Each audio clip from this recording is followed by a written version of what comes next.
திருக்குறள் இயற்றியவர் திருவள்ளுவர். அதிகாரம் 1. கடவுள் வாழ்த்து. குறள் 1. அகர முதல எழுத்தெல்லாம் ஆதி பகவன் முதற்றே உலகு. விளக்கம். எழுத்துக்கள் எல்லாம் அகரத்தை அடிப்படையாக கொண்டிருக்கின்றன. அதுபோல உலகம் கடவுளை அடிப்படையாக கொண்டிருக்கிறது. குறள் 2. கற்றதனால் ஆய பயனென்கொல் வாலறிவன் நற்றாள் தொழார் எனின். விளக்கம். தன்னைவிட அறிவில் மூத்த பெருந்தகையாளரின் முன்னே வணங்கி நிற்கும் பண்பு இல்லாவிடில் என்னதான் ஒருவர் கற்றிருந்தாலும் அதனால் என்ன பயன் ஒன்றுமில்லை.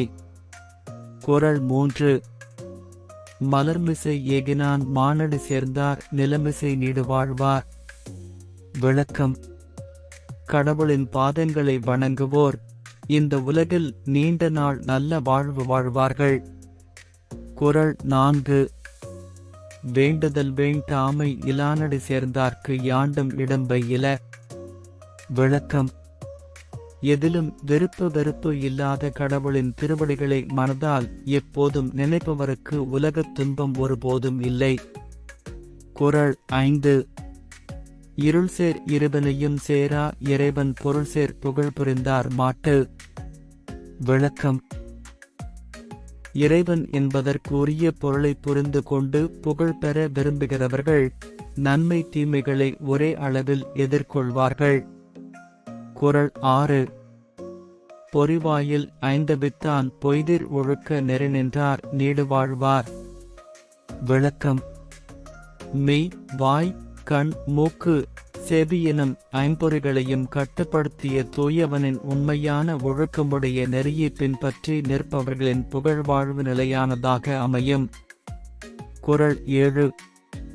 தனக்கு உமை இல்லாதான் தாழ் சேர்ந்தார் கல்லால் மனக்கவலை மாற்றல் அரிது. விளக்கம்.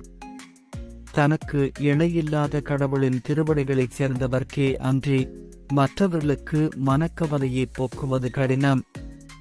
குறள் 8. அறவாழி அந்தணன் தாழ் சேர்ந்தார் கல்லால் பிறவாழி நீந்தல் அரிது.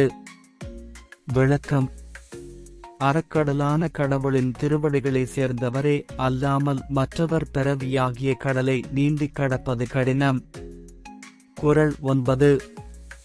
கோளில் பொறியின் குணமிலவே எண்குணத்தான் தாளை வணங்கா தலை. விளக்கம்.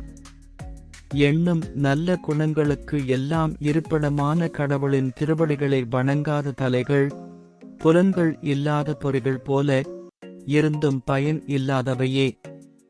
குறள் 10. பிறவி பெருங்கடல் நீந்துவர் நீந்தார் இறைவன் அடி சேராதார்.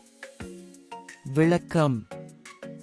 இறைவனுடைய திருவடிகளை போருந்தி நினைக்கின்றவர் பிறவியாகிய பெரிய கடலை கடக்க முடியும். மற்றவர் கடக்க முடியாது. நன்றி.